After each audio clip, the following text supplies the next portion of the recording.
This is the day that the Lord has made. Let us rejoice and be glad in it. Welcome. I'm Rajaniemi. I'm the chair of faith formation here at Manapoisa Congregational Church. I'm going to take a little longer than usual with the welcome time to give you the story behind today's service. Our service is being presented by the church's Thursday afternoon Bible study group. If you're on the church email list, then over the last 9 months or so, on most Thursday afternoons, you've been getting an invitation to Zoom Bible study.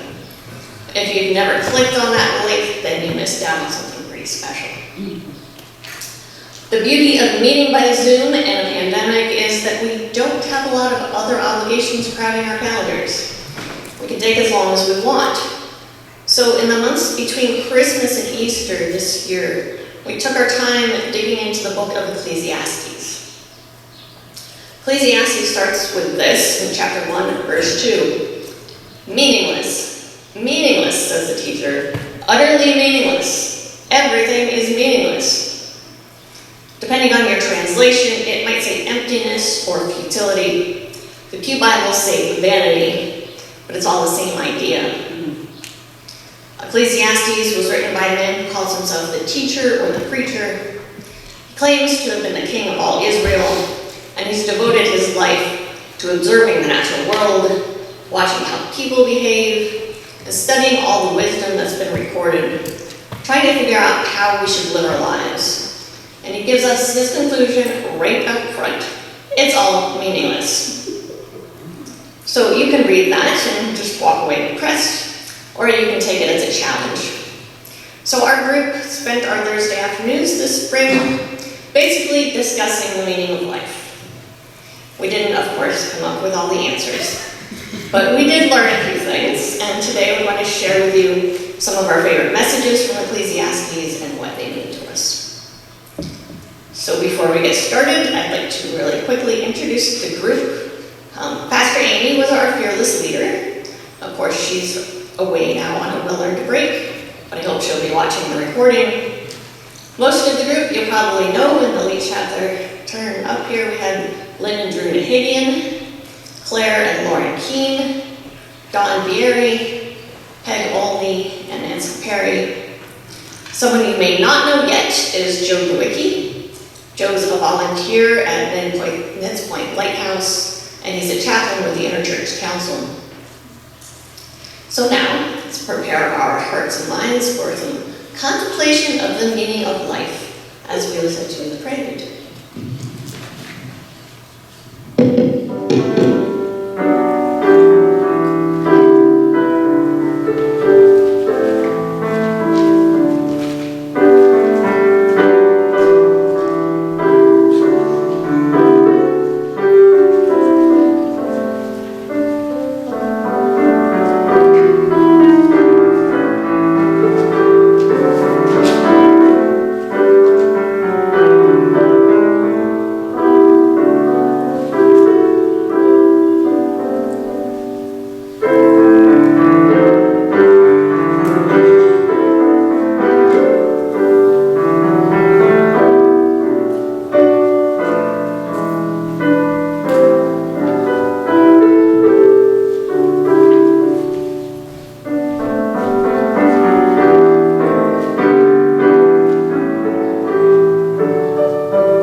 Please join me in the call to worship as it's printed in your bulletin, and it is from Ecclesiastes chapter 3, verses 1 through 8. There is a time for everything, and a season for every activity under the heavens, a time to be born and a time to die, a time to plant and a time to uproot, a time to kill and a time to heal, a time to tear down and a time to build, a time to weep and a time to laugh, a time to mourn and a time to dance, a time to scatter stones and a time to gather them, scatter stones, sorry, a time to embrace and a time to refrain from embracing, a time to search and a time to give up, a time to keep and a time to throw away, a time to tear and a time to mend, a time to be silent and a time to speak, a time to love and a time to hate, a time for war and a time for peace.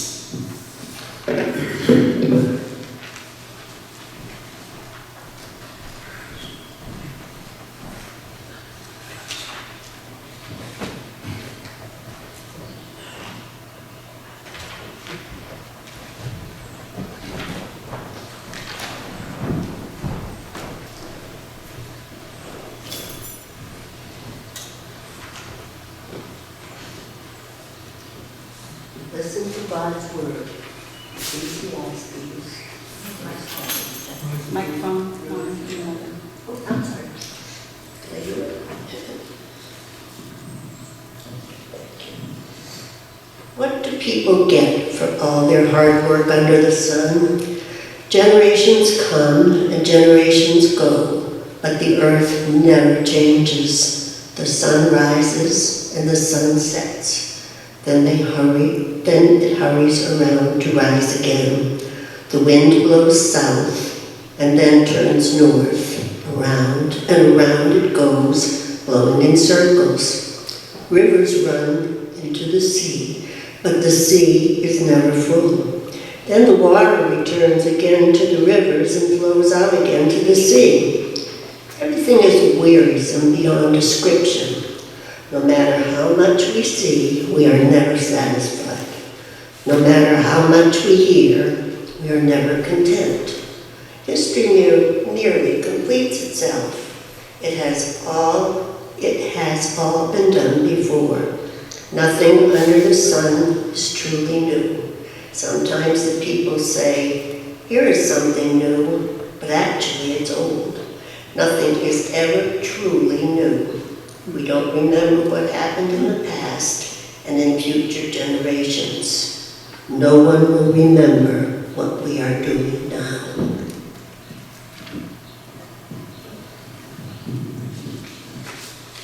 This is my interpretation of Ecclesiastes 2 through 11, chapter 1. Most of us here today have taken many Bible classes over the years. And I expect this is one of the hardest ones most of us have taken. Thank you, Joe and Amy, for being our Solomon and our teacher. Ecclesiastes, many consider, was written by Solomon, believed to be the wisest man who ever lived. Solomon was not the nicest man of the world. He taxed his people to extreme, and he worked them to death, building his magnificent temples and a host of other injustices. But he did come around to tackle the hardest question of all. What's the point of life? Why are humans here? I see Ecclesiastes as a lab experiment about life as we see it around us in our little part of the world and how we affect it in every imaginable manner. Is it all meaningless? Is it okay the sea is never full and the sun rises and sets and everything repeats with no meaning? Or is it a reliable cycle of life given to us by God? Does life lack meaning because everything repeats? Or are we destroying its meaning by trying to change it? Mining rare earths, enslaving young children for our beloved electronics, overfishing the oceans, changing Earth's heartbeat. Is this really honoring God? We are born, we live, we die, changing Earth's heartbeat so slightly. People don't make a difference in the long scope of history. Generations come and go, still with hate in their hearts, war and destruction. New massive coal-fired plants being built all over the world. Violence in the streets around the world. Why can't we see the good staring us right in the face? Medical advances, new technologies, and on and on. All we need to do is take a look at the young people in our church and in our community. Ecclesiastes, in my opinion, is a wake-up call. Solomon may be the wisest man who ever lived, as he is not just saying these words in a vacuum. He does conclude his thoughts and really, really make you think. Wake up, world, and remember what you are doing now. Let's not destroy mankind and honor God. Please rise if you're able and sing hymn number 38.